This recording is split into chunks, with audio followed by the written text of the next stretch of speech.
ఉండేది మనం నివసించే ఈ భూమి. ఇవన్నీ ఎలా కలిగినాయి? ఆయన మాట కలుగును గాక అంటే కలిగినాయి. ఎలా కలిగింది?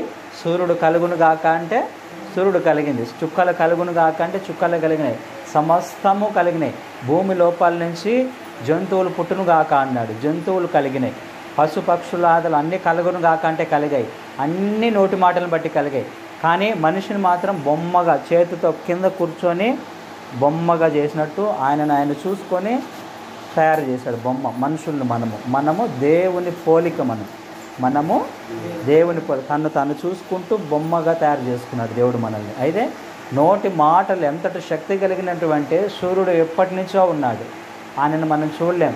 డైరెక్ట్గా పొద్దునైతే చూడగలుగుతాం, మధ్యాహ్నప్పుడు చూస్తే కళ్ళు దెబ్బతింటాయి. అంతటి శక్తి కలిగిన సూర్యుడినే తయారు చేసినటువంటి దేవుని నోటి మాట ఇంకెంత శక్తి కలిగింది?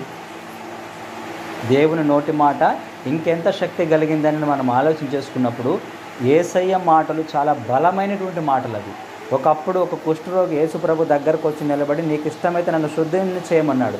కుష్ఠరోగం అంటే వాడికి ఏళ్ళు అంతా సీము రక్తం కుళ్ళిపోతే తినేస్తాయి, ఇంకేమి ఉండవు, మొండి చేయలు. నాకు ఇష్టమే శుద్ధుడు కాని అలా తాకిన వెంటనే చీము రక్తం కారిపోయి ఆగిపోయి వేళ్ళన్నీ బాగా వచ్చి వెంటనే క్షణాలలో కుష్ఠరోగం బాగవడం అనేటువంటిది ఎలా జరుగుతుందంటే ఆయన నోటి మాటలలోని శక్తిని బట్టి జరిగింది.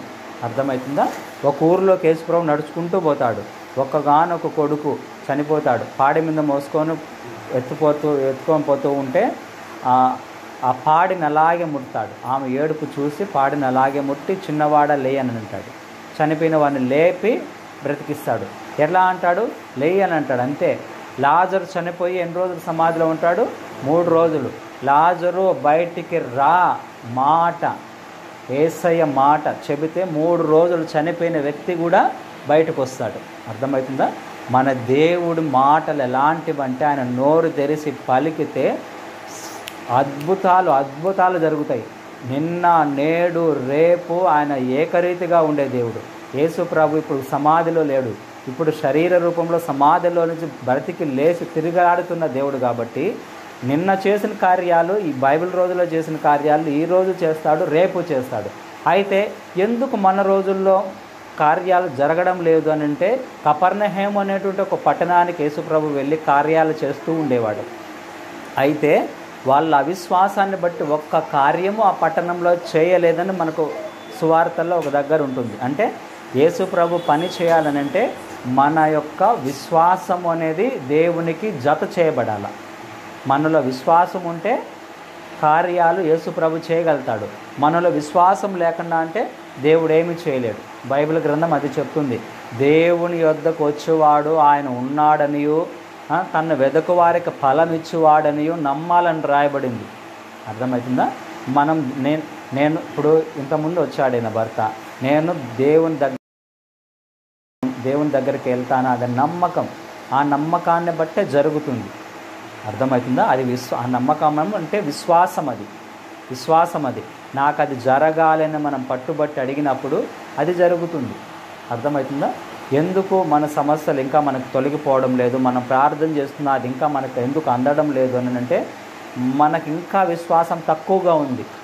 మనకు ఇంకా విశ్వాసము తక్కువగా ఉంది. ఆ విశ్వాసము మనము గట్టిగా పట్టాలి. ఎలా పట్టాలనంటే, విధవరాల దగ్గరికి వచ్చి, విధవరాలు ఒక యజమానుల దగ్గరకు వచ్చి, నాకు న్యాయం తీర్చు, నాకు ఎవరు లేరనంటే, రేపు రాపో అంటాడు. మళ్ళీ రేపు వస్తుంది. ఎంత చేదరించుకున్నా ఆమె పట్టు విడవకుండా ఆయనను, నాకు న్యాయం తీర్చు, నాకు న్యాయం చెప్పు అని విసిగిస్తా అంటే, అరే నేను దేవుడికే భయపడినే ఈయన అనుకుంటాడు. న్యాయం తీర్చే పెద్ద మనిషి దేవుడికే భయపడినే, ఏ మనుషులకి భయపడినే, ఇదేంది ఇది భయంకరంగా నన్ను అడుక్కుంటాందేమా, పట్టు విడవకుండా అడుక్కుంటాందే, ఇది నాకు పెద్ద తలనొప్పుగా ఉందని చెప్పేసి సరే అని చెప్పి ఆయన ఆమెను పిలిచి ఆమె సమస్యలన్నీ తీరుస్తాడంట. యేసు ప్రభు చెప్పిన కథ ఇది. అర్థమవుతుందా? పట్టు విడవకుండా మనం విశ్వాసం కలిగి ఉన్నప్పుడు దేవుడు తన హస్తాన్ని చాపి కార్యాలు చేస్తాడు. నోరు తెరిచి కలుగునుగాక అంటాడు. అర్థమవుతుందా? నోరు తెరిచి మన సమస్యలు కలుగునుగాక అని ఎప్పుడైతే అంటాడో అప్పుడు మన సమస్యలు అన్నీ కూడా సాల్వ్ అవుతాయి. అర్థమవుతుందా?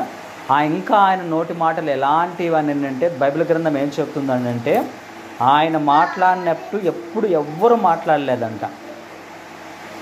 యోహాను సువార్త 7వ అధ్యాయము 46వ వచనం. యోహాను సువార్త 7వ అధ్యాయం 46వ వచనంలో ఏముంటుందంటే ఆయన మాట్లాడినట్టు ఎవడునూ ఎప్పుడూ మాట్లాడలేదంట. అంటే భూమి మీద ఎంతోమంది మనుషులు పుట్టినారు, చనిపోయినారు, కానీ యేసు ప్రభువు మాట్లాడినట్టు ఎవ్వరూ మాట్లాడలేదంట. యోహాను సువార్త 7వ అధ్యాయం 46వ వచనంలో రాయబడింది. ఎవడునూ ఎప్పుడునూ మాట్లాడలేదంట. అటువంటి విధముగా ఆయన మాట్లాడినాడు.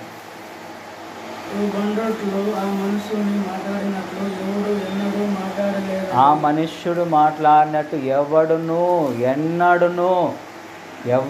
మాట్లాడలేదు, ఎప్పుడూ మాట్లాడలేదు. అర్థమవుతుందా? యేసయ్య మాటలు ఎలాంటిదని అంటే అంతటి శక్తి కలిగినటువంటి మాటలు. సరే, యేసయ్య మాటలు అంత శక్తి కలిగిన మాటలు కదా, ఆ మాటలు నాకెట్ట తెలుస్తాయి? ఆయన అప్పుడున్నాడు, అప్పుడు చనిపోయినాడు, నాకు ఎలా తెలుస్తాయి అని అంటే ఆ క్వశ్చన్కు సమాధానం బైబిల్ ఏం చెప్తుందంటే ఆయన ఏం మాట్లాడినాడో బైబిల్ గ్రంథంలో రాయించారు, బైబిల్ గ్రంథంలో రాశారు. మనకు ఆయన ఏమేమి మాట్లాడినారో బైబిల్ చదివిన వాళ్ళకి అర్థమవుతుంది. చదవని వాళ్ళకు, చదవలేని వాళ్ళకు మనం చదివించుకున్నప్పుడు మనకు తెలుస్తుంది. యేసుప్రభు అనేకమైన మాటలలో కొన్ని మాటలు చెబుతాను నేను, కొన్ని మాటలు మాత్రమే నేను చెబుతాను. యేసయ్య మాట్లాడినటువంటి మాటలలో ఫస్ట్ మాట ఏంటంటే కొన్ని మాటలే నేను చెబుతాను, కొన్ని మాటలు. ఆ మాటలు ఎలా ఉంటుందనంటే ఆయన చెప్తాడు, ఏం చెప్తాడనంటే మత్తయి సువార్త 7వ అధ్యాయం 24వ వచనంలో, మత్తయి సువార్త 7వ అధ్యాయం 24వ వచనంలో ఏముంటుందంటే నా మాటలు విని దాని చొప్పున చేయువాడు ఎలా ఉంటాడంటే బండ మీద ఇల్లు కట్టుకున్న వాడిని పోలి ఉంటుంది. బండ మీద ఇల్లు కడతారంట. నా మాటను వినకుండా ఉన్నావు అని అంటే ఇసుకలో ఇల్లు కట్టుకుంటామంట. ఇసుకలో పునాది వేసి ఇల్లు కడితే ఉంటుందా? ఉండదు. వాన గాలి వచ్చిందంటే ఆ గోడలు పడిపోతాయి. అదే బండ మీద కడితే వాన వచ్చినా, వరద వచ్చినా, ఏ తుఫాన్ వచ్చినా బండకు కొట్టుకుంటాయి కానీ ఇల్లు కొట్టుకో. అర్థమవుతుందా? బండకే తగులుతాయి కానీ అన్నిటికీ బండకు తగిలితే బండ స్ట్రాంగ్ గట్టిగా ఉంటుంది కాబట్టి తుఫాను, వాన, గాలి ఏమి చేయదు. ఈ బండ నేనేనంటాడు యేసుప్రభు. బండ క్రీస్తే అంటే మనం దేవుని మాటలను మనం విన్నప్పుడు, దేవుని మాటలకు మనం లోబడినప్పుడు, నా మాట విన దాని చొప్పున చేయువాడు ఈ బండ మీద ఇల్లు కట్టిన వాడిని పోలి ఉండునని అంటాడు. అంటే దేవుని మాటలను, యేసయ్య మాటలను మనం విన్నప్పుడు మన ఇల్లు బండ మీద కట్టబడుతుంది. మనకే కష్టం వచ్చినా ముందు యేసయ్యకే తగులుతుంది. అది మనకే నష్టం వచ్చినా ముందు యేసయ్యకే తగులుతుంది. మళ్ళీ ముందు బండకు తగిలి మళ్ళీ మనకు తగులుతుంది. ఆయన మనకు తగలనికుండా ఆయన ఆపుకుంటాడు. అర్థమవుతుందా? అదే మనం ఇసుకలో ఇల్లు కట్టుకున్నామంటే, అంటే ఆయన మాటలు వినకుండా ఉన్నామంటే, యేసుప్రభు మాటలు మనం వినకుండా ఉన్నామంటే ఏం జరుగుతుందనంటే చిన్న గాలి వచ్చినా కూడా పడిపోతుంది ఇల్లు, మనం పడిపోతాం. చిన్న కష్టం వచ్చినా కూడా ఒకటే గొడవలు, ఒకటే ఏడుపు, ఒకటే దుఃఖం. ఎందుకు? మనం ఆయన మాటల ప్రకారము పోవడం లేదు, మనం ఆయన మాటల ప్రకారము జీవించడం లేదు. అర్థమవుతుందా? అన్నిటికీ కారణం ఏంటంటే మన పునాది, దేని మీద మనం నిలబడున్నాము అనేది మనం చూసుకోవాలా. మన జీవితం అంతా కూడా దేవుని నోటి మాటకు నిలబడి ఉండాలి. నేను ఎంబీఏ చేశాను, బాగా డబ్బు సంపాయాలని నా కోరిక, డబ్బు సంపాదించాలని, దేవుని సేవ చేయాలని లేదు. నేను జాబ్కి వెళ్ళాలని నేను అనుకున్నప్పుడల్లా దేవుడు వద్దు వద్దు వద్దు నువ్వు నా సేవ చేయాలని ఆపేవాడు నన్ను. ఫస్ట్లో అర్థమయ్యేది కాదు, నేను సనుక్కుండేవాడిని దేవుని మీద కూడా. కొన్ని ఏళ్ళ పాటు సనుక్కుంటానే ఉన్నాను నేను. కానీ నేను దేవుని మాట మీద నిలబడము ఎప్పుడైతే నేర్చుకున్నానో, దేవుడు నాకేం చెప్పాడు, నువ్వు నా సేవ చేయాలని, నా మీద నిలబడాలని చెప్పాడు. ఎప్పుడైతే నేను ఆయన మాటల మీద నిలబడడం నేర్చుకున్నానో అప్పటి నుంచి నాకు వాన వచ్చి కొట్టడం లేదు, తుఫాను కొట్టడం లేదు, ప్రాబ్లమ్స్ వచ్చినా కూడా ముందు రాయి కొట్టుకుంటున్నాయి కానీ నాకు కొట్టుకోవడం లేదు. అంతకుముందు ఆయన మాట ప్రకారం, ఆయన మాటకు లోబడకుండా సేవ చేయకుండా జాబ్ అంటే కొన్ని ఏళ్ల పాటు నువ్వు నా సేవకుడు, నా సేవ చేయాలని పట్టుకున్నాను. నేను ఫస్ట్లో సనుక్కుంటూ ఉండేవాడిని. ఏ ప్రాబ్లం వచ్చినా కూడా అంతకుముందు నేను డీలా పడిపోయేవాడిని, అంటే ఏడు చేసేవాడిని. అర్థమవుతుందా? కానీ ఎప్పుడైతే ఆ మాటకు కట్టుబడి ఆయన మాట మీద నేను నిలబడినానో అప్పుడు సమస్యల కన్నా ఇంకా పెద్ద సమస్యలు నా మీదకి వచ్చినా కూడా అవి నన్ను తోయలేకుండా, నన్ను పడగొట్టలేకుండా, ఆ సమస్యలు, ఆ కష్టాలు, ప్రాబ్లమ్స్ నన్ను బలంగా నిలబెట్టినాయి. నన్ను నిలబెట్టింది ఏంది? దేవుని మాట, నేను ఆయన నాకు చెప్పిన మాట ప్రకారం నేను చేస్తున్నాను కాబట్టి ఏ ప్రాబ్లం వచ్చినా కూడా నాకన్నా ముందు ఆయన చూసుకుంటున్నాడు. అర్థమవుతుందా? మనము దేవుని చెప్పినట్టు దేవుని మాట ప్రకారము మనము జీవించాలని ఆయన కోరుకుంటున్నాడు అన్నమాట. సరే, ఫస్ట్ మాట ఏంటంటే, ఇంతకీ యేసయ్య ఏం చెబుతున్నాడు అనేది చూసుకుంటే, మొట్టమొదటి మాట ఏంటంటే, మనమంట ఆస్తి అందంట నమ్మకం ఉంచకూడదంట. యేసుప్రభు చెప్పిన మొట్టమొదటి మాట ఏంది? ఆస్తి అందు మనము నమ్మిక ఉంచుకోకూడదు. పూర్తిగా ఈ ఆస్తే నన్ను చూసుకుంటుంది, ఈ ఆస్తే నన్ను కాపాడుతుందని నమ్మకం పెట్టుకోవద్దు. ఇది యేసుప్రభు చెబుతున్న మాట. మత్తయి సువార్త 10వ అధ్యాయం 24, మార్కు సువార్త 10:24. మార్కు 10:24. ఆస్తి యందు మనము నమ్మిక ఉంచుకునకూడదు. యేసుప్రభు శిష్యులు ఒక దగ్గర యేసుప్రభు కూర్చొని ఉంటాడు. మాట్లాడుతూ యేసుప్రభు ఏమంటాడనంటే, తన మాట్లాడుతూ ధనవంతులు, ఎక్కువ డబ్బు ఆశ కలిగి ఉండేవాళ్ళు, పిచ్చి కలిగిన వాళ్ళు పరలోకంలో చేరలేరని అంటాడు. అప్పుడు శిష్యులు, పక్కన కూర్చునే శిష్యులు అందరూ, ఆయనతో పాటు ఉన్న శిష్యులు ఆశ్చర్యపడతారు, విస్మయం పొందుతారు. విస్మయం అంటే, అదట్టయితే అది అవునా, ఇది నిజమా, అదైతే ఎలా జరుగుతుంది? ఒక్కసారిగా గుంపు 12 మంది చుట్టుకుంటారు యేసుప్రభుకి. విస్మయం చెందుతారు. తీసిన వాళ్ళు చదవండి. అది విస్మయం ఉందిరి, ఆయన మాటలకు విస్మయం పొందినారు. అంటే ఇది ఎట్టయితుంది? ఇది డబ్బు సంపాదకుండా అంటే, డబ్బు కూడబెట్టుకోకుండా అంటే ఎట్ట బతకగలుగుతాం ఈ లోకంలో మనము? డబ్బు లేకుండా అంటే, డబ్బు ముందు సంపాదించుకోవాలి, బంగారు సంపాదించుకోవాలి. లోకమంతా అలాగే పరిగెడుతుంది. ఈయన డబ్బు ఎందు ఆస్తి ఎందు నమ్మకం ఉంచుకోవద్దు అంటున్నాడే. మీరు సంపాదించుకునేది మీరు ఒక దగ్గర కూడబెట్టుకుంటారు, అది రాత్రి దొంగలు చెత్తుకోబోతారని యేసుప్రభు చెప్తున్నాడు. అర్థమవుతుందా? ఆ డబ్బు ఎత్తుపెట్టుకొని సంచిలో పెట్టుకొని దాచి పెట్టుకుంటావు, చిమ్మెటలు కొడతాయని అంటుంది. అంటే చిమ్మెటలు అని అంటే చెదులు పడుతుంది, లేదా దొంగలు వచ్చి ఎత్తుకోబోతారని ఉంటుంది. లేదా ఇంకొక ఆయన ఏమంటాడు, విస్తారంగా పంట పండిస్తే కొట్లన్నీ కొట్లల్లో అంతా కూర్చుకుంటాడు, ధాన్యం అంతా తెచ్చుకొని ఇంట్లో పోసుకుంటాడు. ఆహా నాకేమిలే అనుకుంటాడు. కానీ ఆ రాత్రికే ఏమవుతాడు? చనిపోతాడంట. ఆయన సంపాదించింది ఎవరి పాలు అవుతుంది అని యేసుప్రభు చెప్తాడు. బైబిల్లోనే యేసుప్రభు చెప్తాడు. అంటే దేవుడు ఏం చెబుతున్నాడనంటే, పూర్తిగా మీ నమ్మకం ఆస్తి మీద పెట్టుకోవాకండి, నా మీద పెట్టుకోండి. నా మీద మీరు పెట్టుకున్నారని అంటే, నేనే మీకు ఆస్తిని అంటాడు యేసుప్రభు.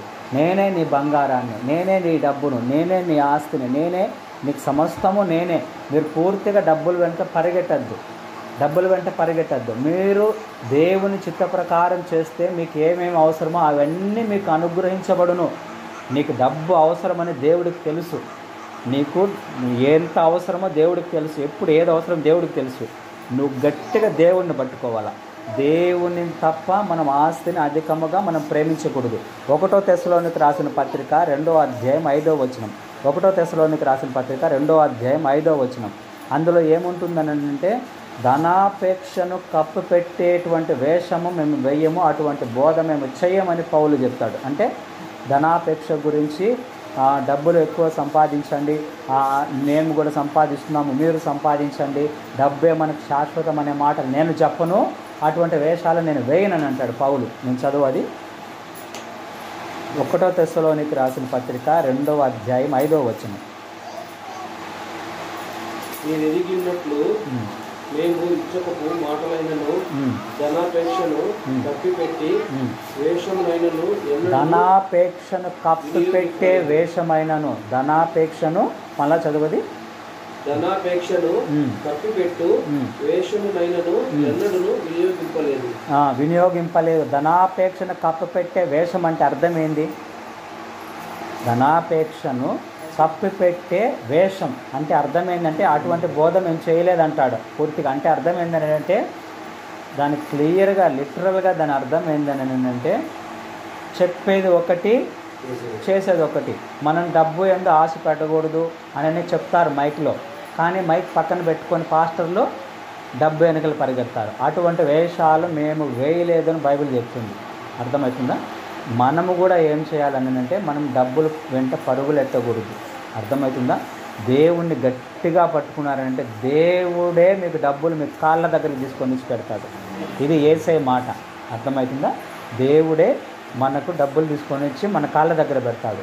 అయితే మనకు అప్పగించిన దాని ప్రకారం మనము న్యాయంగా ధర్మబద్ధంగా మనం చేయాలి. ధర్మబద్ధంగా మనము పని చేయాలి, సంపాదించుకోవాలి. కానీ అన్యాయంగా పోకుండా మనము పోకూడదు. అన్యాయంగా మనం పోకూడదు. నిజానికి మనం దేవుని బిడ్డలకు మనకు జరిగేది ఏంటంటే మన డబ్బులే మనదే లాక్కెళ్ళిపోతారు. వాళ్ళు మనదే లాక్కెళ్ళిపోతారు. అదే యేసుప్రభు చెప్పింది, మీరు సంపాదించే ఏం లాభము, దొంగలు పెరుక్కుపోతారని ఉంది, చిమ్మెటలు కొట్టేస్తాయని ఉంది. జరుగుతాండే, అది అంతా కూడా జరుగుతుంది. అందుకు దేవుడికి మనం ఏం ప్రార్థన చేయాలంటే, ప్రభువా నేను కష్టపడి సంపాదించుకున్న రూపాయికి కూడా నువ్వు కటవేయి. ఏమి ఇవ్వాలా? కటవేయాలి. దేవుడు కటవేస్తే యోబు ఏమంటాడు? అతనికి కలిగిన ఆస్తికి నువ్వు కటవేసితివి కదా అని సాతాను దేవుడితో అంటాడు. అర్థమవుతుందా? దేవుడు మనకు కలిగిన దానికి, డబ్బులకు కానీ, మనకు కలిగిన ఆస్తికి కానీ, డబ్బుకు కానీ, భూమికి కానీ, ఇంటికి కానీ కటవేస్తాడు. కటవేసినప్పుడు ఏ మనిషి ఆ ఇంటిని లాక్కోవడానికి దగ్గరకు వస్తాడు కానీ దాన్ని పట్టుకోలేడు. ఈ రోజు నుంచి ఆ ప్రార్థన చేయాలి. మనం ఏమని ప్రార్థన చేయాలా? నాకున్న రూపాయికి కటవే యేసయ్యా, నాకున్న రూపాయి చుట్టూ నువ్వు కంచేయండి యేసయ్యా అని ప్రార్థన చేయాలి. కొన్ని కోట్లు సంపాదిస్తారు కొంతమంది, నేను చూశాను. మొత్తం ఎత్తుకొని వచ్చి ఒక్కరోజు హాస్పిటల్లో పోస్తారు. అర్థమవుతుందా? దాని అర్థం ఏందని అంటే కటవలేదు. వాళ్ళు సంపాదించిన దానికి కటవలేదు.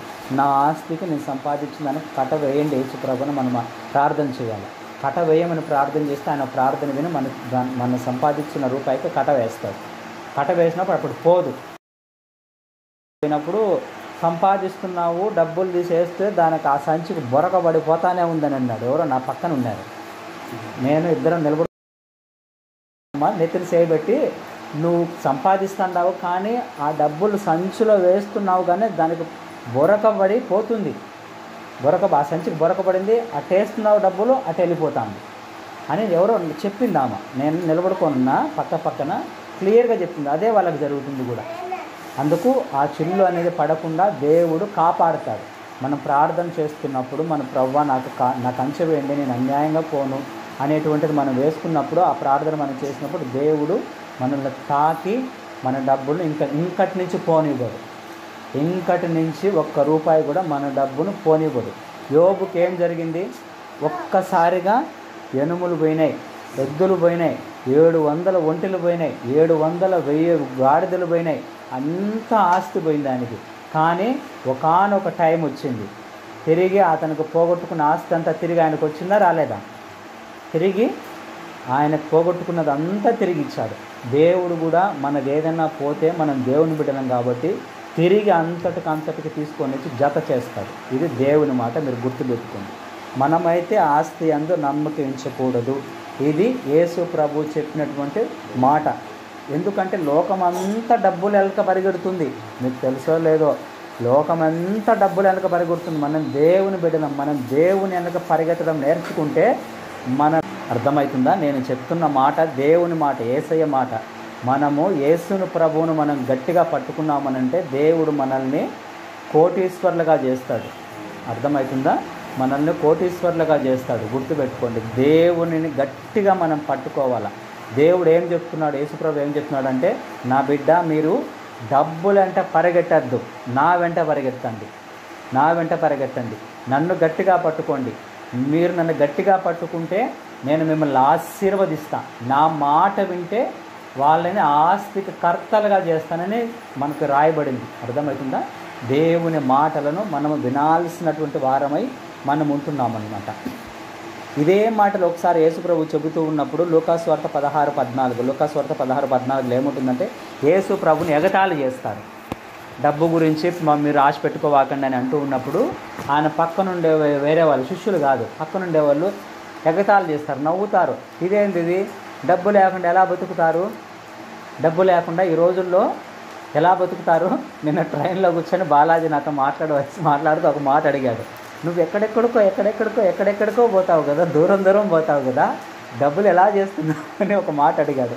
నాకు చాలా సంతోషం అనిపించింది ఆ మాట విన్నప్పుడు. ఎందుకనంటే దేవుడు ఒకరిని పోషిస్తున్నప్పుడు, దేవుడు ఒకరికి సాయం చేస్తూ ఉన్నప్పుడు అది చెప్పాలనేది వాళ్ళకు కోరిక ఉంటుంది. అర్థమవుతుందా? అది ఐడెంటిఫై చేస్తారు. ఆయన చెప్పింది నిజంగా అడిగాడు, నేనేది జాబ్ చేయడం లేదు. అర్థమవుతుందా? ఆయన చూసి నిదానంగా అడిగాడు, కానీ అది నిజం. అది దేవుడే. నేను చాలా దూరం వెళ్తా, చాలా దూరం నన్ను దేవుడు తీసుకెళ్తున్నాడు, వెళ్ళమని చెబుతాడు. వెళ్ళాల్సిన తావులకు నేను వెళ్ళి చేయాల్సిన పనులు నేను చేసుకురావాలి. కానీ నేను వెళ్తున్నప్పటికీ దేవుడే నాకు ఇస్తాడు. నువ్వు ఫలానా దగ్గరికి పో అని దేవుడు చెప్తున్నప్పటికీ వెళ్ళగలిగే డబ్బును కూడా ఆయనే సమకూరుస్తాడు. అర్థమవుతుందా? ఆయనే సమకూరుస్తాడు. ఎందుకంటే నేను ఆయన పని చేస్తున్నా, నా పని కాదు. అర్థమవుతుందా? నేను దేవుని పని చేస్తున్నా. ఎందుకు అర్థమవుతుంది?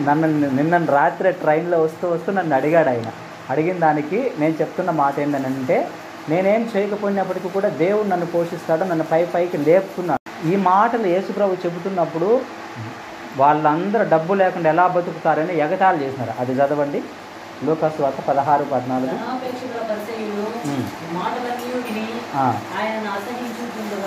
ఆయనను అపహసించడం అంటే ఎగతాళి చేశారు. యేసుప్రభుని ఏం ఎగతాళి చేశారు? డబ్బు లేకుండా ఎలా బతుకుతారు ఈ లోకంలో, డబ్బే కదా సమస్తానికి ఈ ప్రపంచాన్ని అంతా నడిపేది అని గేలు చేసి ఎగతాళి చేశారు. కానీ మనము దేవుని బిడ్డలం. ఎందుకు దేవుని బిడ్డలము? ఆకాశము కలుగును గాక అంటే కలిగింది ఆయన నోటి మాట, భూమి కలుగును గాక అంటే కలిగింది ఆయన నోటి మాట.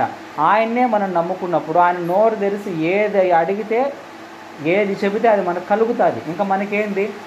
డబ్బు బంగారు ఏముంది? సమస్తాన్ని కలుగు చేసిన దేవుడే మనలో ఉన్నప్పుడు, ఆయన మాట మీద మనం నిలబడినప్పుడు, ఆయన మాటనే బండగా చేసుకొని మనం నిలబడినప్పుడు మనకి ఇంకా కొదువేముంటుంది?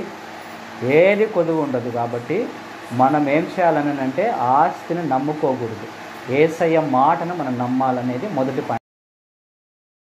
అంటే ఆస్తి యందు నమ్మిక ఉంచొద్దు అని యేసుప్రభు చెప్పారు.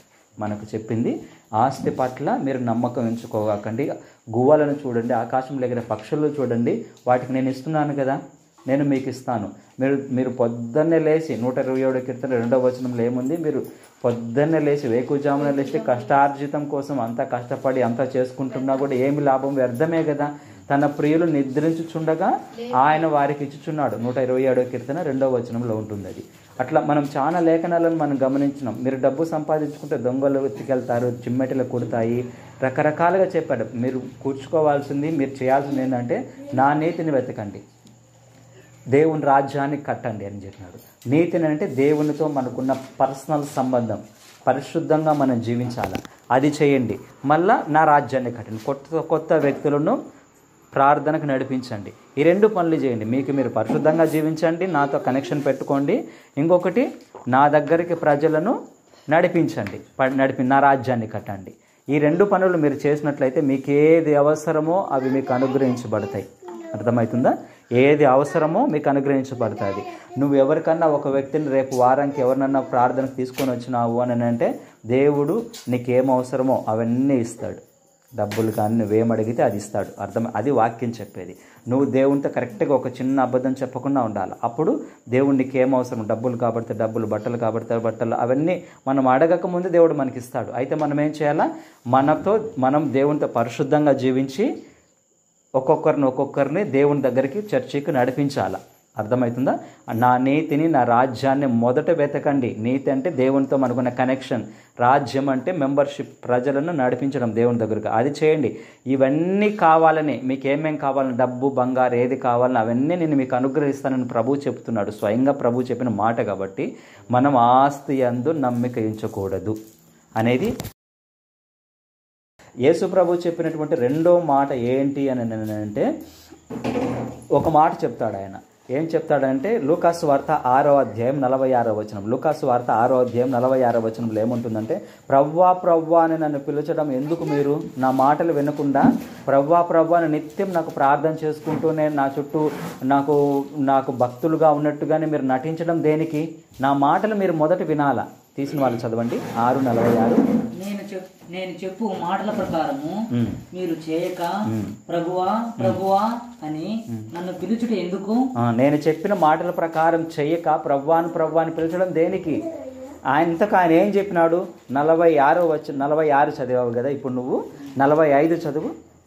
సజ్జనుడు తన హృదయమును మంచి ధననిధిలో నుండి సద్విషయములను తెచ్చును. ఇది చెప్పింది, ఇది చెప్పాడు యేసుప్రభు చెప్పిన మాట ఏంటంటే ప్రవ్వా ప్రవ్వా అని మన నిత్యము మనం ప్రార్థన చేసినా వేస్ట్ అంట. కానీ ప్రభు చెప్తున్నటువంటి రెండో మాట ఏంటంటే హృదయం అనే మంచి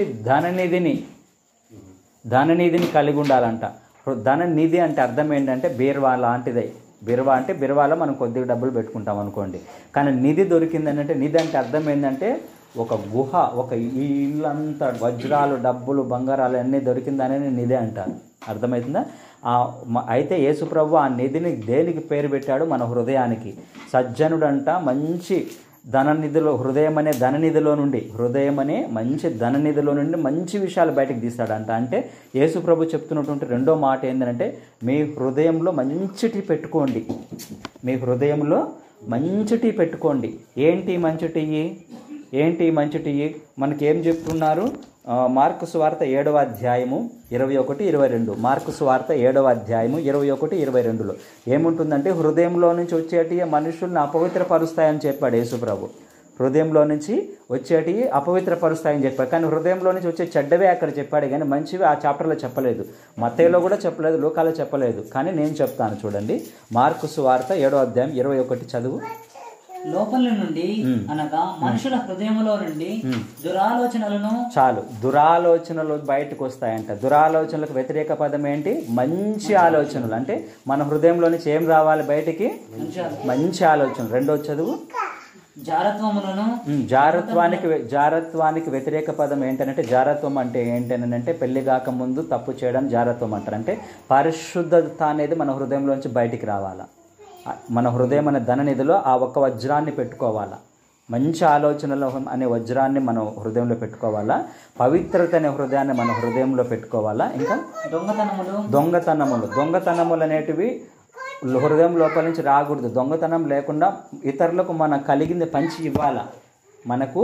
మనకున్నది రొంతైనా సరే పక్కన వాళ్ళకి అన్నం పెట్టాలా. అర్థమవుతుందా? అది మన హృదయంలో అటువంటి కార్యం అనే మంచిది మన హృదయంలో పెట్టుకోవాలా. ఇంకొకటి నరహత్య అంటే పక్కన వాళ్ళకి కీడు చేయడము.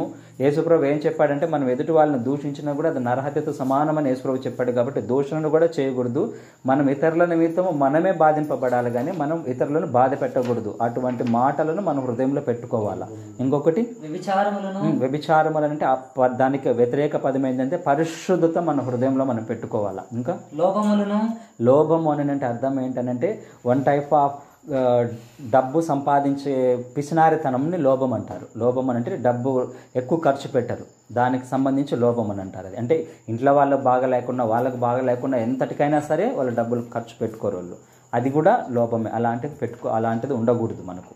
ఇంకా చెడుతనానికి సంబంధించి వ్యతిరేక పదం మంచిది. మన హృదయంలో మంచి అనేటువంటి ఒక వజ్రాన్ని మన హృదయంలో పెట్టుకోవాలా. కృత్రిమము అని అంటే అర్థం ఏంటంటే తయారు చేయబడిన అని అర్థం. తయారు చేయబడింది కాక న్యాచురల్ హృదయం మన ఉండాలా, సహజ సిద్ధం అనేటువంటి ఉండాలి. కానీ దేవునికి వ్యతిరేకం అనేటువంటిది మన హృదయంలో మన లోపల ఉండకూడదు. కామ వికారానికి సంబంధించి కూడా వ్యతిరేక పదము అతి పరిశుద్ధత నుండి అతి పరిశుద్ధతకు వెదగాలి మన లేఖనాలు చెబుతున్నాయి. కాబట్టి మన హృదయంలో పరిశుద్ధతను మనం పెట్టుకోవాలి. ఇంకా మస్తరం అని అంటే కుళ్ళు. నువ్వు కొత్త శారీ కట్టుకుంటే కుళ్ళు అది ఉండకూడదు. దానికి బదులు ఏం చేయాలంటే ఎవరన్నా బాగా మంచి బట్టలు వేసుకుంటే అమ్మ నువ్వు ఈ డ్రెస్లో నువ్వు బాగుండవు, నువ్వు చాలా బాగుంది నీకు ఈ డ్రెస్సు అని వాళ్ళని మెచ్చుకోవాలా. మనం దగ్గరికి వెళ్ళి మనం మెచ్చుకోవాలి. ఇంకా దేవదూషణ అంటే అర్థం ఏంటంటే మనము దేవుణ్ణి తిట్టడం. దానికి వ్యతిరేక పదం ఏంటంటే మనం ఎప్పుడూ దేవుని స్తుతిస్తూ ఉండాలి. ఈ లక్షణాలన్నీ కూడా హృదయంలో పెట్టుకోవాలి. ఒక్కొక్క వజ్రంతో సమానమని యేసుప్రభు చెప్పాడు. అది ఇంకా అహంభావం అంటే నేనే గ్రేట్ అనుకోకూడదు అనేది నీ హృదయంలో ఉండకూడదు. నిన్ను నువ్వు తగ్గించుకోవాలా. ఆ తగ్గింపు అనేటువంటి ఒక వజ్రాన్ని ధననిధిగా నీ హృదయంలో ఉంచుకోవాలా. ఇంకా అవివేకానికి వ్యతిరేక పదం ఏంటంటే వివేకము అని అంటే జ్ఞానం కలిగి వ్యవహరించాలి. దేవుని బిడ్డలు తెలివి కలిగి వ్యవహరించాలని లేఖనం చెప్తుంది. పావురం వల్లే మీరు వివేకులై ఉండాలని వాక్యం చెబుతుందని ఉందన్నమాట. పాముల వల్ల వివేకులై ఉండాలంటే తెలివి కలిగి మనము అతి జాగ్రత్తగా బిహేవ్ చేయాలి. అంటే ఏం చెప్తున్నానని నేనంటే యేసుప్రభు చెప్పిన మొదటి మాట ఆస్తి ఏంది నమ్మకం ఉంచకూడదు. యేసుప్రభు చెప్పిన రెండో మాట ఏంటంటే మీ హృదయాన్ని ధననిధిగా చేసుకోండి. లూకాసు వార్త 6:45లో హృదయాన్ని ధననిధిగా, ఆ హృదయం అనే ధననిధిలో ఇప్పుడు నేనే ఏ విషయాలు అయితే చెప్పానో అవన్నీ మీ హృదయంలో మీరు ఉంచుకోండి అని యేసు ప్రభు చెప్పుతున్నాడు మనకన్నమాట. యోహాను సువార్త 15:17 ఒక మాట ఉంటుంది. ఏముంటుందంటే, నా యందు మీరును మీ యందు నా మాటలు ఉన్నేడలా మీకు ఏది ఇష్టమో అడుగుడి, అవి మీకు అనుగ్రహించబడును అని ఉంటుందన్నమాట. నా యందు మీరు, మీ యందు నా మాటలు. ఇప్పుడు నా దగ్గర చూడండి అందరూ ఒకసారి. ఇది నేను, ఇక్కడ దేవుడు, ఇది మీరు. మీ లోపల దేవుని మాటలు ఉండాలి. దేవుడు, మనము, మీరు, మన లోపల దేవుని మాటలు ఉండాలి. అర్థమవుతుందా? నా యందు మీరు, నా దేవుడు, మనము, మనలో దేవుడు. నా యందు మీరు, మీ యందు నా మాటలు ఉన్నాయడలా మీకు ఏది ఇష్టమో అడుగుడే, అవి మీకు అనుగ్రహించబడును. ఇప్పుడు దేవుని మాటలు ఎక్కడుంటాయి? మన లోపల హృదయములో ఉండాల. అర్థమవుతుందా? మన హృదయంలో దేవుని మాటలు ఉంటే మనము దేవునిలో ఉంటాం. అర్థమవుతుందా? ఇప్పుడు మనం ఇంతవరకు అన్నీ చదువుకున్నాము. మరి మార్కు సువార్త 7:21-22 అన్నీ చదువుకున్నాం కదా. అవి ఏవి కానీ ఆ వ్యతిరేకత, దేవునికి ఇష్టం లేనట్టు అవన్నీ కానీ మనలో ఉంటే ఏమని అర్థము? దేవుని మాటలు మనలో లేవని అర్థం. అర్థమవుతుందా?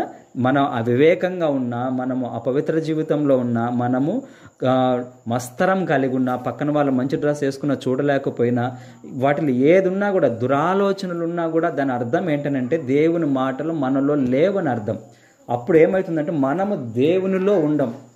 తీసిన వాళ్ళు చదవండి. యోహాను సువార్త 15:7 నా యందు మీరును మీ యందు నా మాటలను మీ యందు నా మాటలను నిలిచి ఉండిన ఎడల మీకు ఏది ఇష్టమో అడుగుడి, అది మీకు అనుగ్రహింపబడును. అప్పుడు మీకు ఏమేం కావాలనో దేవుడు మీకు అన్నీ ఇస్తాడు. వింటున్నావా? అన్నీ నిద్రపోగాకు, అన్నీ మనకు అనుగ్రహిస్తాడు. 2 కొరింథీయులకు రాసిన పత్రిక 12:19. 2 కొరింథీయులకు రాసిన పత్రిక 12:19. అందులో ఏముంటుందని అంటే, క్రీస్తునందుండే నేను మాట్లాడుచున్నాను అనేటువంటి ఒక మాటను అపోస్తలుడైన పౌలు చెబుతాడు. చదవండి అది. మేమింతవరకు మా విషయమై మీకు సమాధానము చెప్పుకొనుచున్నామని మీకు తోచునేమో, దేవుని ఎదుటనే క్రీస్తునందు మాట్లాడుతున్నాను. ఇప్పుడు మనం ఏం చెప్పుకున్నాము? నా యందు మీరు, మీ యందు నా మాటలు. క్రీస్తు, అపోస్తలుడైన పౌలు లోపల ఏమున్నాయి? దేవుని మాటలు. ఇప్పుడు చదువు, మళ్ళా చదువు. క్రీస్తునందుండి మాట్లాడుతున్నాను అంటే అపోస్తలుడైన పౌలు ఎందులో ఉన్నాడు? క్రీస్తులో ఉన్నాడు. అపోస్తలుడైన పౌలు ఆయన మాట్లాడే మాటలు ఎక్కడి నుంచి వస్తున్నాయి? ఆయన హృదయం లోపల నుంచి వస్తున్నాయి. అర్థమవుతుందా? ఆయన హృదయం లోపల నుంచి వస్తున్నాయి. కాబట్టి దేవుడు చెప్తున్నటువంటి మాట, రెండో మాట, యేసు ప్రభు చెబుతున్నటువంటి రెండో మాట ఏంటంటే, మీ హృదయం అనే ధననిధిని నా మాటలతో నింపుకోండి, మంచి వాటితో నింపుకోండి. మంచి వాటి లిస్టు మనం చదువుకున్నాం కదా. మనం మత్తయి, మార్కు, లూకా, యోహాన్లో చదివితే హృదయంలో నుంచి ఏమేమి మంచి వస్తాయో యేసు ప్రభు ఎక్కడ చెప్పలా. ఎందుకంటే అలా చూసుకుంటే అందరు హృదయాలు చెడిపోయి ఉన్నాయి. శిష్యుల హృదయాలు కూడా సరిగా లేవు. అప్పటికి పరిశుద్ధాత్మ వచ్చిన తర్వాత వాళ్ళ హృదయాలు మళ్ళీ నూతన శుద్ధీకరణ జరిగిన తర్వాత వచ్చినాయి, మంచి ధననిధిగా అయినాయి. ఇప్పుడు పరిశుద్ధాత్ముడు మనకు అవైలబుల్గా ఉన్నాడు కాబట్టి మనం ఏం చేయాలని అంటే, మన హృదయంలో యేసు మాటలను పెట్టుకోవాలా. మనం ఏ పని చేసినా కూడా, అయ్యో ప్రభువు ఈ మాట చెప్పినాడా లేదా, ప్రభు బైబిల్ ఏం చెప్తుంది, ఈ పని నేను చేస్తున్నాను కదా, బైబిల్ గ్రంథం ఏం చెబుతుంది, అవునా బైబిల్ గ్రంథం ఇది చెప్తుందా, అట్లయితే నేను ఆ పని చేయను. అర్థమవుతుందా? అలాగైతే నేను ఆ పని చేయను. బైబిల్లో మనకి ఏది రాయబడిందో దాని ప్రకారం మనం పోతే దేవుని మాటలు మనలో ఉన్నట్టు. అర్థమవుతుందా? ఇప్పుడు సపోజ్ ఈ పిల్ల నడుచుకుంటూ పోతూ ఉంటుంది, పక్కన స్కూల్లోకి పోతుంది, పక్కన వాళ్ళు తీసుకొని దొంగతనం చేస్తారు పెన్నో పెన్సిల్లో. కానీ యేసు ప్రభు ఏం చెప్పినాడు? బైబిల్లో దేవుని మాట ఏంది? దొంగతనము చేయకూడదని ఉంది. దొంగతనం చేస్తే అప్పుడు ఆ బిడ్డ లోపల దేవుని మాటలు ఉన్నాయా? లేవు. కానీ దేవుని మాటలు ఇక్కడ వినింది, దొంగతనం చేయకూడదని వినింది. కానీ బయటికి పోయి దొంగతనం చేస్తే దేవుని మాట హృదయంలో లేదు. నేను దొంగతనం చేయను, దేవుడు నా మాటలు నా హృదయంలో ఉండాలి, యేసు దొంగతనం చేయొద్దన్నాడని చెప్పి దగ్గరికి వెళ్ళి కూడా దాన్ని పట్టుకోకుండా వదిలేసి పక్కకు వచ్చేస్తే దేవుని మాటలు వాళ్ళ హృదయంలో నిలబడతాయి. మంచి హృదయం, అది మంచి ధననిధి కలిగిన హృదయంగా ఆ హృదయం ఉంటుంది. దేవుని మాటలు వాళ్ళలో నిలబడతాయి. అప్పుడు వాళ్ళు దేవుళ్ళో ఉంటారు. అప్పుడు వాళ్ళకి ఏం కావాలన్నా కూడా దేవుడు ఇస్తాడని వాక్యం చెబుతుంది. వాళ్ళని దేవుడు కాపాడుకుంటారు, వాళ్ళు పూర్తిగా దేవుని బిడ్డలై వాళ్ళు ఉంటారనేటువంటి వాక్యాన్ని మనం ధ్యానించుకున్నాం. సరే, ఇప్పుడు యేసుప్రభు చెప్పినటువంటి మూడో మాట ఏంటనంటే వినే చెవులు కలిగి ఉండాలని మనకు చెప్పినాడు అనమాట. లూకాసు వార్త 8వ అధ్యాయం 8వ వచనం. లూకాసు వార్త 8వ అధ్యాయం 8వ వచనం. వినేటువంటి చెవులను మనం కలిగి ఉండాలని ఆయన బిగ్గరగా అంటాడు. తీసిన వాళ్ళు చదవండి. యేసుప్రభు చాలా మాటలు చెప్పాడు, కానీ ఇప్పుడు నేను చెప్తున్నటువంటి ఆస్తి ఏందో నమ్మకించకూడదు అని చెప్పినప్పుడు శిష్యులు విస్మయం పొందారు. అంటే అది శక్తి కలిగి ఒక బాంబు బ్లాస్టింగ్ లాగా అయింది. రెండో మాట ఏంటంటే హృదయం అనే మంచి ధననిధిని చేసుకోండి అని చెప్పినప్పుడు లూకాసు వార్త 6:46 ఏం చెప్తుంది? ప్రవ్వా ప్రవ్వా అని పిలిస్తే ఏమి లాభం? ఒక బాంబు బ్లాస్టింగ్ మాట అది. అర్థమవుతుందా? ఇప్పుడు మూడో మాట ఏంటంటే వినే చెవులను మీరు కలిగి ఉండాలి. లూకాసు వార్త 8:8 అని చెప్తూ బిగ్గరగా అన్నాడు. ఇది ఇంకొక బాంబు మాట.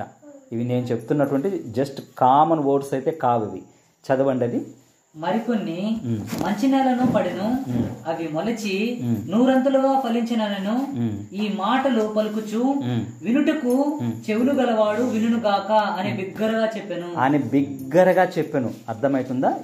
నేను చెప్తున్నటువంటి మాటలు బాగా స్టడీ చేసి బాగా ఆలోచించేసి దేవుడు నాకు ఇచ్చిన తలంపులో నేను యాడ్ చేసుకున్నా. ఇవి మామూలు మాటలు కాదు. ఇవి నేను చెప్తున్నటువంటి మెసేజ్ కూడా చిన్న మెసేజ్గా అన్నా కూడా అది శక్తి కలిగిన మెసేజ్ ఇది. కాబట్టి యేసుప్రభు చెప్పేటువంటి మాట ఏంటనంటే వినేటువంటి చెవులు మనకు ఉండాలంట అందరికీ. ఏంది పాస్టరు నువ్వు చెప్పేది? మాకు అందరికి చెవులు ఉన్నాయి కదా, నువ్వు చెప్పేది మాకు అందరికి వినపడుతుంది కదా మీరు అంటారేమో. కానీ బైబిల్ గ్రంథం అట్టండంలా యేసుప్రభు ఏమన్నాడనంటే అందరి ఎదుట వాక్యం చెప్పి వినుటకు చెవులు కలిగిన వాడు వినుగాక అన్నాడు. అంటే అర్థం ఏంటి? అక్కడ కొద్దిమందే వింటారు, కొద్దిమంది వినరని. వాళ్ళ చెవులకి ఏమి ఎక్కుతుంది, కానీ దాని అర్థం ఏంటంటే ఇనింది గ్రహించరు. విన్న దాని ప్రకారం ఇప్పుడు చెప్పుకున్న ఉదాహరణ దొంగతనం చేయకూడదు, బయటికి వెళ్ళి మళ్ళీ దొంగతనం చేస్తాడు. అప్పటికి అర్థం ఏంటి? దేవుని మాట వినడం లేదు. చూడు నా పిల్లలు నా మాటే వినడం లేదంటే వాళ్ళేం చోటు పిల్లోళ్ళ కాదు. దాని అర్థం ఏంది? పిల్లలు నాకు విధేయత చూపించడం లేదు. అర్థమవుతుందా? నా పిల్లలు నాకు విధేయతను 28, 26, 27 లాస్ట్ వచనాలు 26వ వచనం 27వ వచనం చదవండి. రాజు ఈ సంగతులను మీరు వినుటకు మట్టుకు విందురు గాని గ్రహింపరు. చూచుట మట్టుకు చూచుదురు గాని ఇంకా చాలు కానరని యెషయా ప్రవక్త ప్రవచించింది మీ గురించి అని అన్నాడు. అంటే అర్థమైందంటే దేవుని వాక్యం ప్రకటించబడుతున్నప్పుడు కొద్ది మంది మాత్రమే గ్రహిస్తారు, కొద్ది మంది మాత్రమే దేవునికి లోబడతారు. అర్థమవుతుందా? కొద్ది మందే దేవుని మాటలకు లోబడతారు, కానీ అందరూ లోబడరు. ఎందుకు లోబడరు అంటే మీరు వినుటకు మాత్రం విందురే కానీ గ్రహింపరు అని ప్రవక్త ఎప్పుడో చెప్పాడు. యేసుప్రభు మాట్లాడినాడు కదా ఈ మాట. యేసుప్రభు మాట్లాడక ముందు ప్రవక్త అప్పుడెప్పుడో చెప్పేశాడు. ఏమని చెప్పాడు? మీరు వినుటకు మట్టుకు విందురు కానీ గ్రహించరు. మనం ఆ లిస్టులో చేరకూడదు. మనం ఏ లిస్టులో చేరాలి? దేవుని మాటలను సంపూర్ణంగా విని లోబడగలిగే ఆ గుంపులో చేరాలి. ఇది ప్రమాదకరమైన గుంపు. వినుటకు మాత్రం విందురు కానీ గ్రహించరు. అటువి నీ సోలితో వదిలిపెట్టే వాళ్ళు ప్రమాదకరమైన గుంపు అది. కాబట్టి మనం ఆ గుంపులో ఉండకూడదని ప్రభు గట్టిగా బిగ్గరగా అరిచాడు. అర్థమవుతుందా?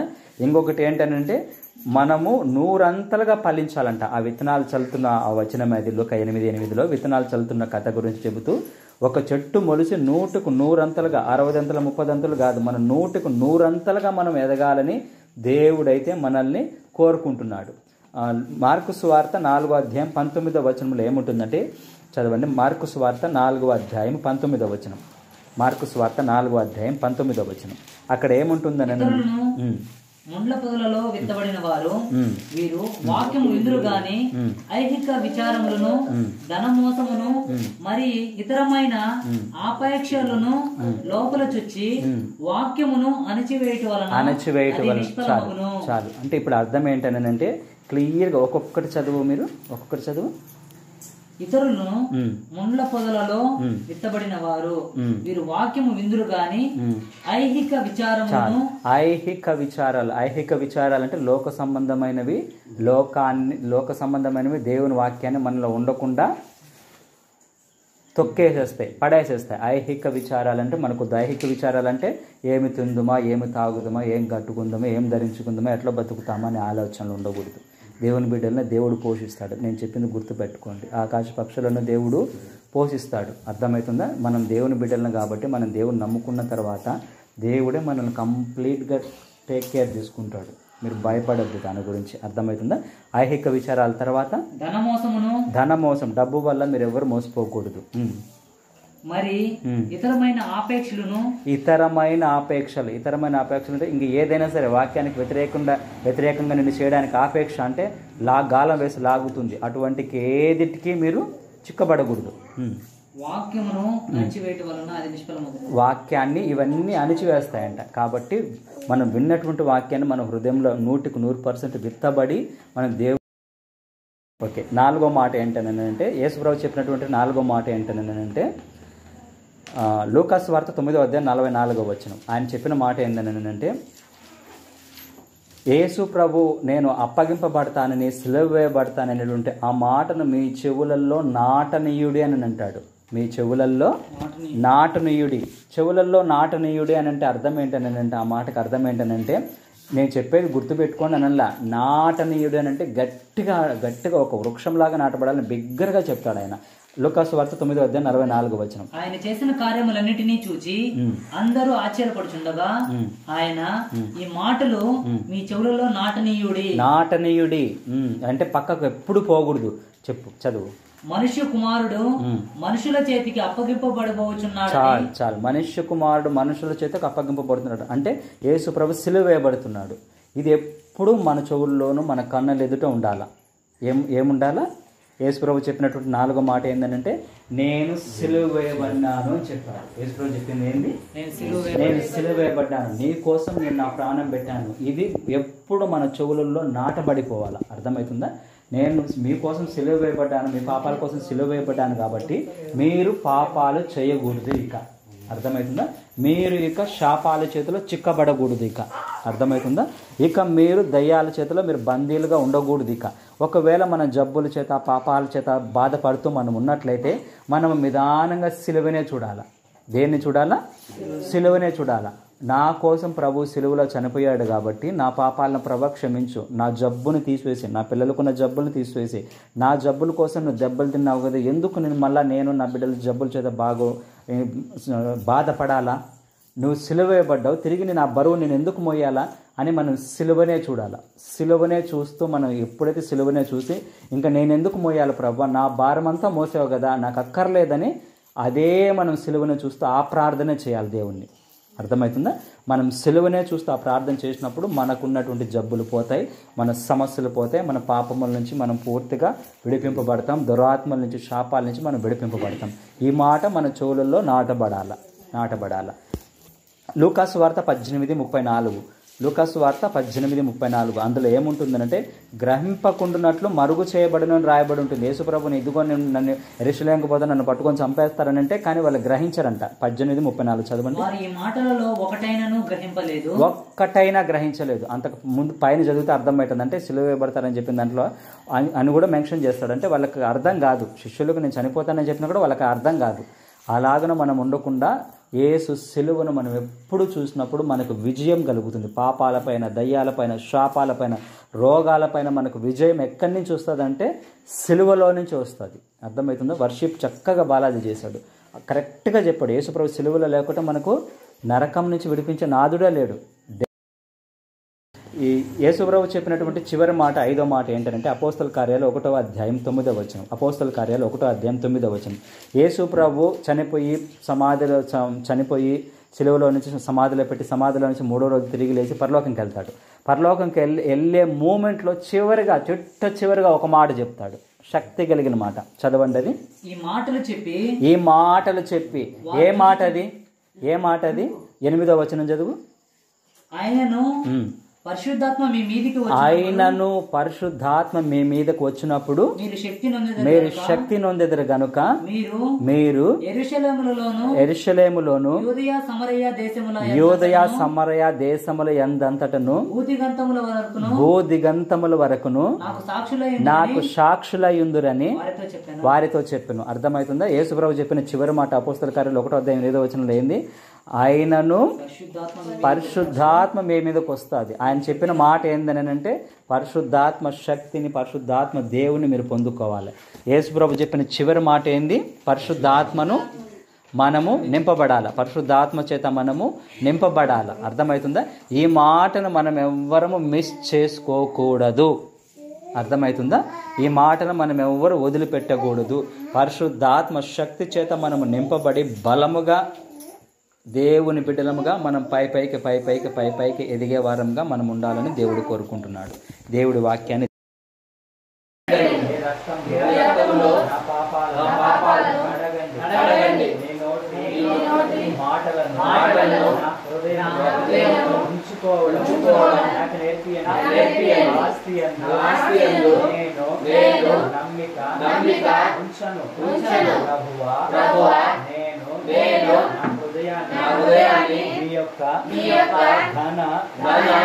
నిధిగా చేసుకుంటాను. నేను వినే చెవులను కలిగి ఉంటాను. నేను సిలువను కళ్ళెదుట ఉంచుకుంటాను. నేను పరిశుద్ధాత్మ పొందుకోవడానికి సిద్ధపడతాను. నన్ను మీ ఆత్మతో నింపండి. అయితే మొదటిగా హృదయాన్ని యేసు రక్తముతో కడగండి, శుద్ధీకరించండి. హృదయములో వ్యతిరేకముగా ఉన్న అపవిత్రత దురాలోచనలు అన్ని యేసు రక్తములో కడిగివేయండి. మంచి ఘన నిధిగా నా హృదయాన్ని యేసు స్వామి మార్చండి. యేసు ప్రభువా హృదయములోకి రండి. వచ్చి నివసించండి. నా జీవితాన్ని మార్చండి. హృదయాన్ని మార్చండి. మీ మాటలు హృదయములో నా హృదయంలో నేను కలిగి ఉంటాను. చెప్పినట్లే ప్రతి పనిలో జీవిస్తాను. అప్పుడు నేను మీయందు జీవిస్తాను. ఆటోమేటిక్ గా నా అవసరాలు అన్ని మీరే తీర్చేస్తారు. ప్రభువా సహాయం చేయండి.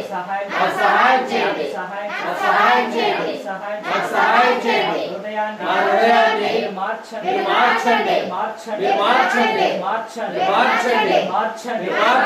ప్రభువా మంచివాడిని కాదు.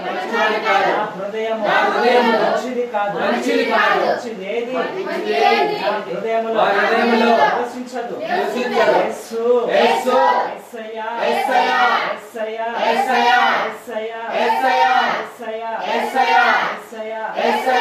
రక్తముతో హృదయాన్ని అడగండి. పాపినైనా నన్ను క్షమించండి. హృదయములో నీకు ఇష్టములేని ప్రతిదీ వెలికేస్తున్నాను.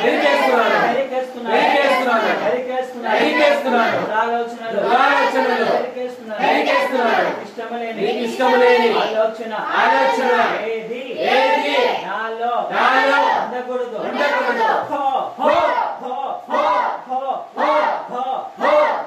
నా హృదయములో ప్రభువా నీకు ఇష్టములేని ప్రతి పాపము యేసు రక్తముతో యేసు నామములో కొట్టేయండి.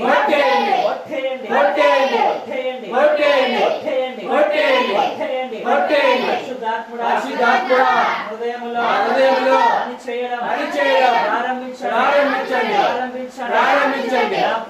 నా హృదయాన్ని తాకండి, మీరు తాకండి, మార్చండి, మార్చండి. మంచి మంచి ధన నిధిగా నిధిగా నా హృదయాన్ని నా హృదయాన్ని మార్చండి, మార్చండి. నా జీవితాన్ని నా జీవితాన్ని పూర్తిగా పూర్తిగా మార్చండి, మార్చండి. నీకు అప్పగిస్తున్నాను. నీకు అప్పగిస్తున్నాను. పరిశుద్ధాత్ముడా, పరిశుద్ధాత్ముడా, నా హృదయాన్ని, నా హృదయాన్ని, నా ఆత్మను, నా ఆత్మను, నా జీవితాన్ని, నా జీవితాన్ని కంప్లీట్ గా మార్చండి, మార్చండి. నీకు నీకు అప్పగిస్తున్నాను. పరిశుద్ధాత్ముడా, పరిశుద్ధాత్ముడా, నిన్ను బ్రతిమలాడుతున్నాను.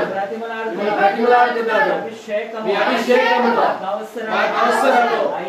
అయితే నా హృదయంలో నా హృదయంలో నీకు మీకు వ్యతిరేకముగా ఉన్న ప్రతి పాపం యేసు రక్తముతో కడగండి, కొట్టివేయండి. పరిశుద్ధాత్ముడా, పాపాలను ఒప్పించండి. దేవుని ఆత్మ నా హృదయములోకి రండి. మీరు వచ్చి నా హృదయములో నివసించండి. మా జీవితాన్ని మార్చండి.